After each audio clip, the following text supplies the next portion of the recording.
In this video, I want to show you a very practical and efficient way of fixing problems with your plaster ceilings and walls. Let's start.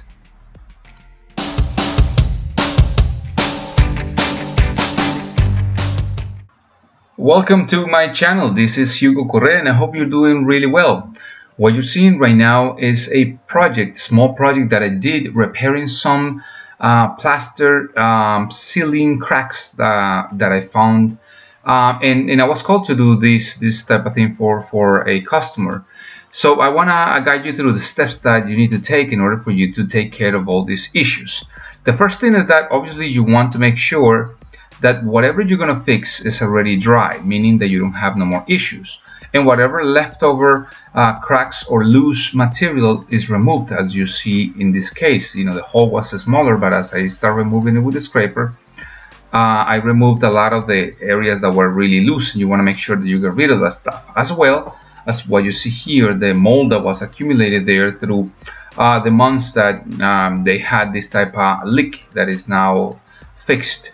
So the next thing that you want to do is make sure that you clean all that area, and in general clean all the surface that you want to repair. And the reason is that if you have any type of dirt, smoke, dust, oil, grease, whatever it is, your new paint or primer is not gonna stick really well. So you want to make sure that you get rid of all the stuff and you prepare the area really well. Yeah, that means that with a damp sponge you can actually remove the chemical, the material that you applied over there, the substance that you applied to remove the mold and whatever grease or dirt you have, including any type of smoke from, people who smoke cigarettes or tobacco, whatever. So the next thing that you want to do is that because we have some small cracks throughout the ceiling, you want to make sure that you give it a rough sanding, so you have that material with a little bit of abrasivity, with some sort of adherence to the new surface. You want to make sure that you clean and you sand all that down. You can actually see some of the small cracks that are around there, and we want to make sure that you remember that we need to take care of those things as well. What we're using in this case is this 20 quick set light 20-minute setup. I mean, it actually dries in like 5 minutes, so you need to be careful. And this stain blocking and bonding primer, this one will help you to make that nice bonding between the paint and the surface that is there, as well as some drywall spatulas or knives, compound knives that they call, of different sizes, and also some sanding blocks for the corners, a fiberglass mesh, some tape, and overall some like this old pan to put the primer and the paint at the end. And we want to go over that in a second. So one thing that is really crucial when you're doing this type of work is you want to be efficient. And one of the ways of being efficient is to make sure that when you're applying your primer, you can actually cover all the surface fairly quick.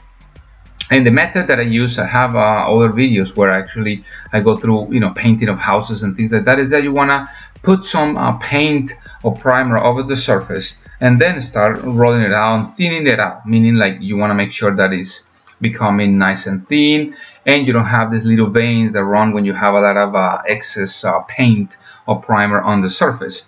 So that is an effective way. You can see that the strokes that I gave over here are fairly long, and you don't need a 19 or 18-inch roller like some people use, or something extremely expensive. This is what you can get at the store for really inexpensive, like a little kit that sometimes are like $12, and you can use it many times because it comes with like 2 rollers, a nice brush, and and just the handle itself plus the pan.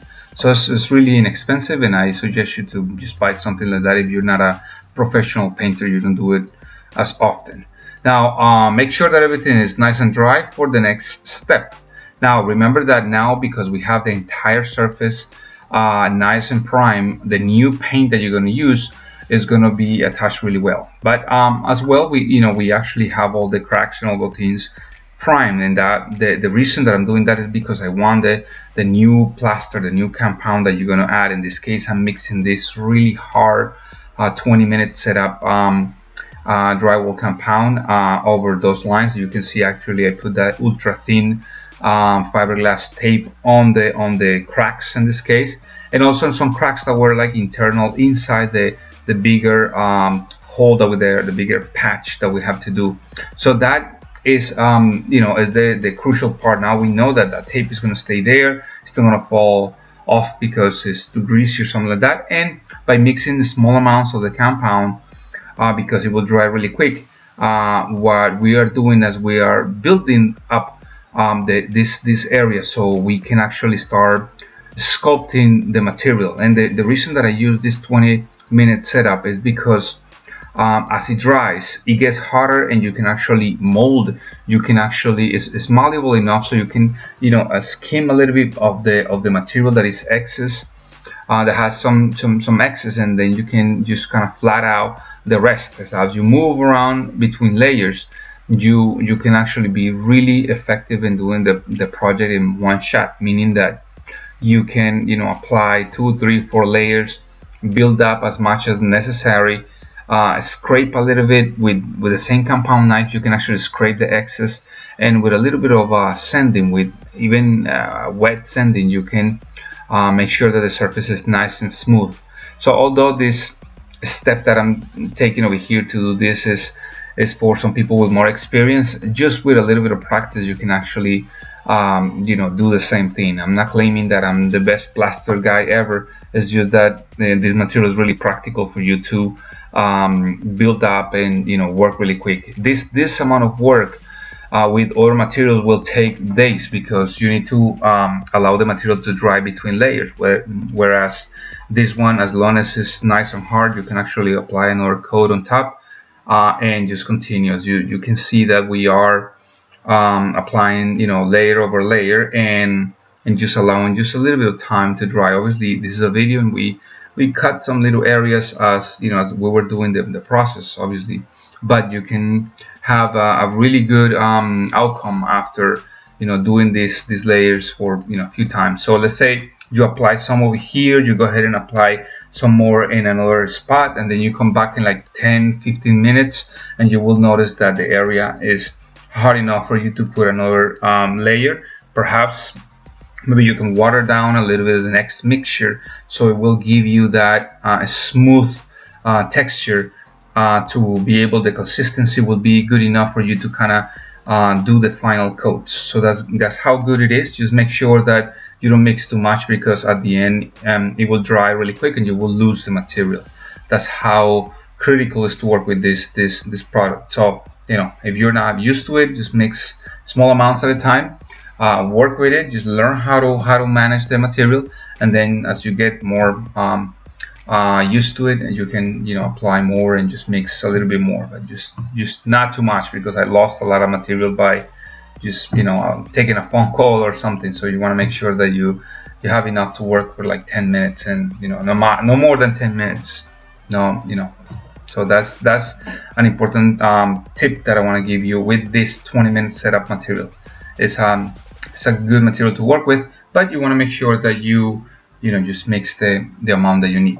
Now let's talk about the drying time, because obviously you have to allow this to dry. You may need about a day for this particular material to dry, about a day and a half, and it's just, you know, depending on the time of the year, the temperature, if it's a lot of humidity. But normally when you work with this 20-minute setup drywall compound, it will dry fairly quick. So within a day you will have the surface nice and ready for sanding and painting. So you want to go ahead and do those parts. Now one thing that is important for me, that I've been doing for a while after seeing some people doing this work, is that if you want to avoid a lot of dust, if you're doing this throughout your house, if you want to avoid a lot of dust, this is small machine that is here. It's a sanding machine attached to a vacuum. Now this vacuum, what I'm doing is that I'm using this type of a bag, and this dust collector is a really efficient way to do some drywall sanding. And the reason is that by trapping all the dust up here, you avoid all the time that you need to go through your filters and cleaning your filters. If you are used to, you know, use vacuums around, you know that these things get clogged up. But if you are sending down the small particles, like what we're going to do in this case and in other areas, it's really good to have this bag. Just put right in the middle. You put a little attachments on the equipment. In this case is one attachment that goes inside the bag, and obviously the other attachment, which is the sander itself, the drywall compound sander. And what it does, that sander, is that by allowing some air to go through all these hoses, you trap all the dust that is being produced as you sand with the machine, and you avoid a lot of issues, because just the amount of dust that you need to collect after you do some drywall compound sanding is just too much. By having this machine, I'm going to leave in the description box, I'm going to leave you a link so you can actually get it if you want. It's about $150, I guess, and it's extremely effective. This thing saves me time, saves me headaches, a lot of work, and it helps me with my respiratory cavities and all the stuff. So again, you turn it on, and you turn on your vacuum, and you start sanding all these areas with this machine. Obviously, if you're going to sand a lot of areas, you want to make sure that you use masks. In this case, the dust is just so minimum that I'm just going to do these little cracks, and the spot that is in that corner, we're just going to do without any mask. That's how good this equipment is, especially when you have like new bags and you operate that way, because you don't lose any type of suction when you use these big bags. They work as a huge filter, so it doesn't get clogged as easy as a regular small filter in your vacuum. So you want to go ahead and make sure that you work with lights, and the reason is that by working with some lighting, a light source that is not coming from the ceiling, you can actually put a lot of angles on the lights, and you can actually detect where your little imperfections are. And the reason that I do that when I'm doing sanding or painting is because, let's say you are relying on one source of light, but what happens when you put a lamp on your small tables and you start seeing all the reflection, those are reflections that you're not going to see with the angle that the light on the top is showing you, and vice versa. If you work only with lights on the bottom and you don't work with lights on top, then all of a sudden you're going to see, once you turn on the new light fixtures, you're going to see a lot of imperfections. So you want to go ahead and work with these lights. I normally use these big LED lights that help me to spot all these little areas. And again, you just go ahead and do some nice sanding. If you see that you have a little imperfection, now is the time to correct those imperfections and go ahead and do other paths with your sander. So light sanding, but it's important that you use those light fixtures, and you're going to see some sort of weird reflections of light from different angles, and that's because we normally change the angles as we're not able to see the entire thing with one single angle of light. So that's normally we can use this type of lights, or we use other lights that are similar, right? So once it's nice and dry and clean, sanded down and smooth, you want to go ahead and apply some extra primer on that area, and later on you want to make sure that you cover that ceiling with at least 2 coats of paint, of ceiling paint. Now in this case I'm using white ceiling paint, but just like the tan that was there on the ceiling, you can use other colors. It's totally up to you.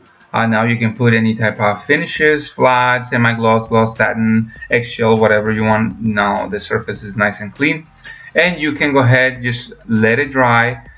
Make sure again that you go with those angles and you spot those little areas. Sometimes you can actually see that you're missing just a little tiny bit on one side. You want to make sure that you're prepared next day for just the small touch-ups, and just go ahead and clean the entire thing, clean your carpets, clean the floors, and just install your light fixtures and just enjoy the nice place. This is a really effective an effective way of doing this type of ceilings. They look nice and professional, and you don't need to hire somebody that is too expensive. Now if you feel like it's not, obviously I'm going to leave you a little link so you can find somebody that can do this wherever you are in the United States. And that's it. So let's continue with the final part. Thank you for watching my videos. Don't forget to subscribe, hit the little notification bell over there, and see any of these videos that are around me. I'll see you soon.